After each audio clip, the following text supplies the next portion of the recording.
এমন একটি স্থান যেটি ভারত থেকে বিচ্ছিন্ন হয়ে রয়েছে ভারতের ভেতরে, যেই স্থানের নামের সাথে জুড়ে আছে শ্রীরামের নাম।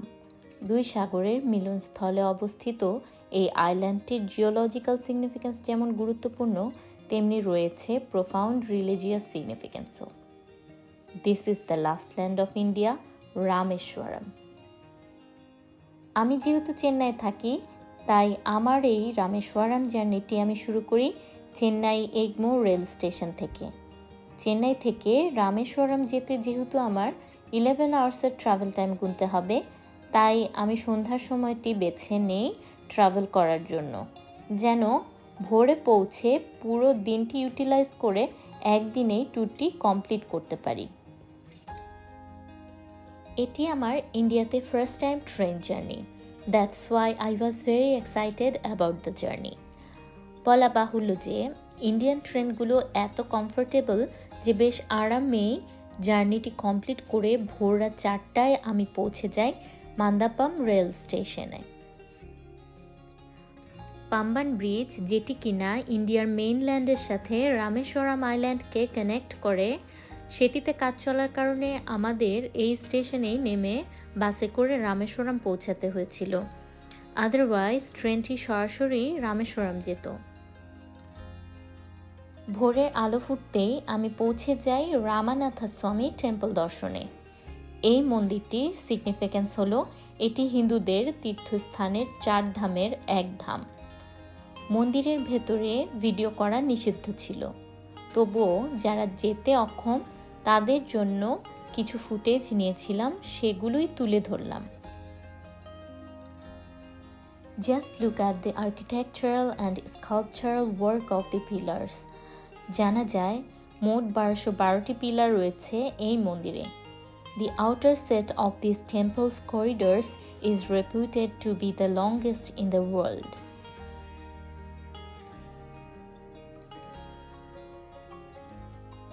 এরপর আমরা অটো ভাড়া করে রওনা হয়ে যাই দক্ষিণ ভারতের শেষ পয়েন্ট ধানুষকোডির উদ্দেশ্যে।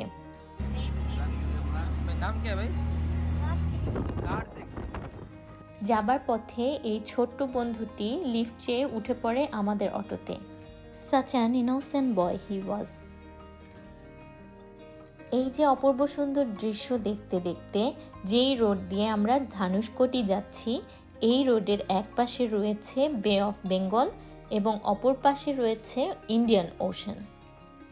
আর এই যে দেখুন, ধানুষকোডি হলো শ্রীলঙ্কা ও ইন্ডিয়ার মধ্যে ইন্ডিয়ার একমাত্র ল্যান্ড বর্ডার।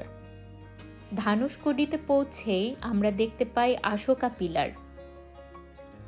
আর এই ধানুষকোডি থেকে শ্রীলঙ্কার দূরত্ব মাত্র 18 কিলোমিটার। এই ধানুষকোডির সিগনিফিক্যান্স হলো রামায়ণে উল্লেখিত রাবণ যখন সীতাকে হরণ করে লঙ্কা বা শ্রীলঙ্কায় নিয়ে যায়, শ্রীরাম সীতাকে ফিরিয়ে আনার জন্য তার বানর সেনাদের দ্বারা এই স্থান থেকেই বর্তমান শ্রীলঙ্কা পর্যন্ত সেতু নির্মাণ করেন, যেটি কিনা রাম সেতু বা অ্যাডামস ব্রিজ নামে আজও পরিচিত,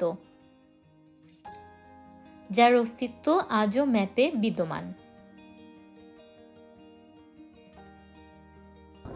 कैसा हुआ? वो राम सेतु लास्ट पॉइंट अरचमने वाला है।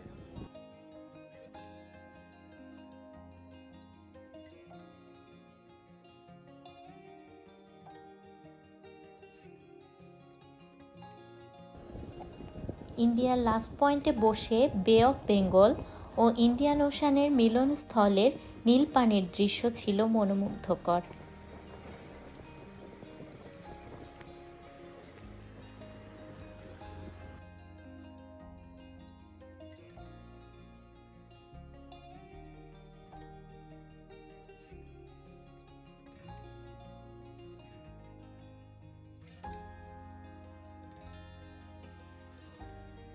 নীল সাগরের সৌন্দর্যের মায়া কাটিয়ে আমরা চলে যাই আমাদের next destination ghost town of ধানুষকোডিতে।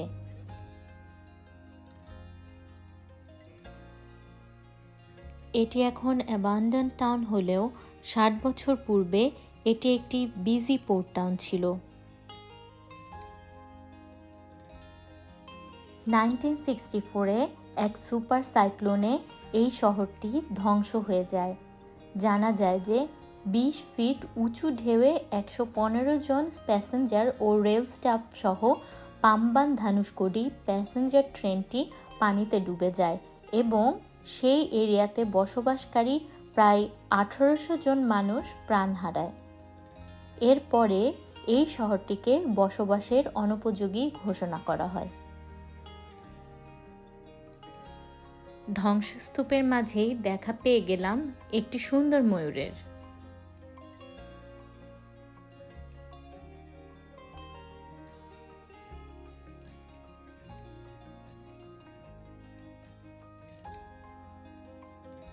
আজও এই বিধ্বস্ত শহরটি সেই ভয়াবহ সুপার সাইক্লোনের সাক্ষী হয়ে দাঁড়িয়ে আছে।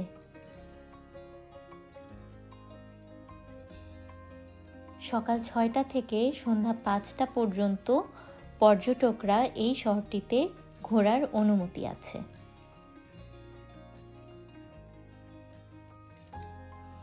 এই বিধ্বস্ত শহরটিরই এক পাশ দিয়ে বয়ে চলেছে বঙ্গোপসাগর।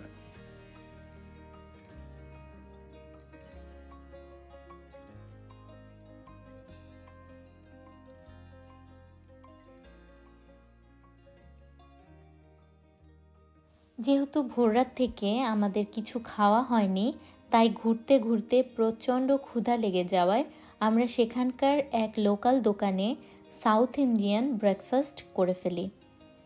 ব্রেকফাস্টে ছিল মজাদার egg dosa and fish fry. সত্যি কথা বলতে খাবারটির টেস্ট ছিল খুবই অ্যামেজিং।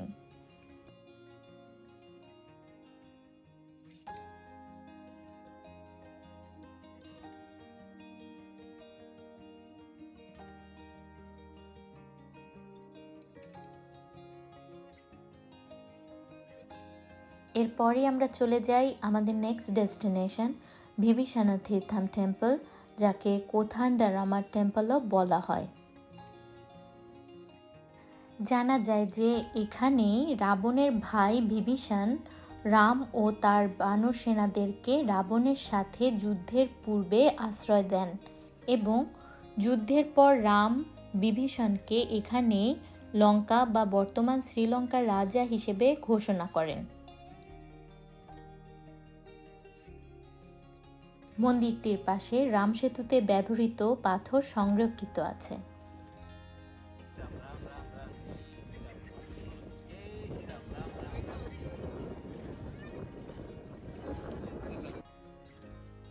এই ছিল আমাদের রামেশ্বরম জার্নির ফার্স্ট পার্ট। সবগুলো স্থান একটি ভিডিওতে কভার করলে ভিডিওর লেন্থ বড় হয়ে যেত, তাই নেক্সট ভিডিওতে আপনাদেরকে রামেশ্বরমের বাকি ঐতিহাসিক স্থানগুলোর ইতিহাস সম্পর্কে জানাবো। Till then, stay safe and keep watching my videos.